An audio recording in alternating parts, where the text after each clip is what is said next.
Saksakallan gunarnavasya Vande Guru Sri Charanarabindam.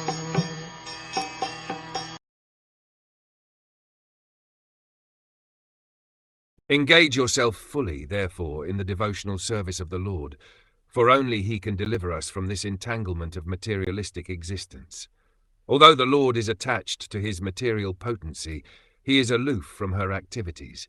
Everything in this material world is happening by the inconceivable potency of the Supreme Personality of Godhead.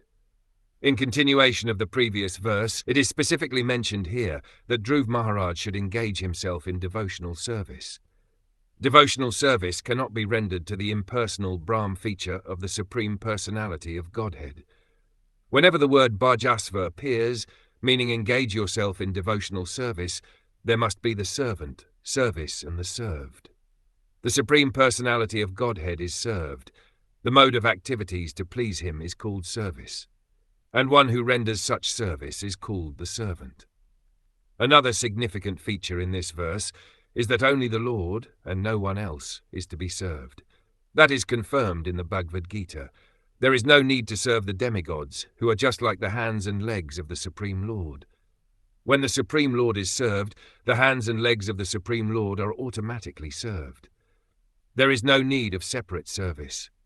As stated in Bhagavad Gita, Tesam aham samudata mrityu samsara sagarat. This means that the Lord, in order to show specific favor to the devotee, directs the devotee from within in such a way that ultimately he is delivered from the entanglement of material existence. No one but the Supreme Lord can help the living entity be delivered from the entanglement of this material world. The material energy is a manifestation of one of the Supreme Personality of Godhead's varieties of potencies. This material energy is one of the Lord's potencies, as much as heat and light are potencies of fire. The material energy is not different from the Supreme Godhead, but at the same time He has nothing to do with the material energy. The living entity, who is of the marginal energy, is entrapped by the material energy on the basis of his desire to lord it over the material world.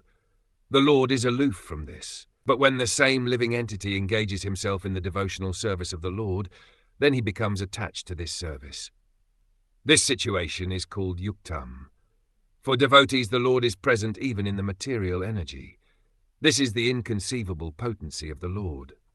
Material energy acts in the three modes of material qualities, which produce the action and reaction of material existence. Those who are not devotees become involved in such activities, whereas devotees who are dovetailed with the Supreme Personality of Godhead are freed from such action and reaction of the material energy. The Lord is therefore described herewith as Bhava-chidam, one who can give deliverance from the entanglement of material existence.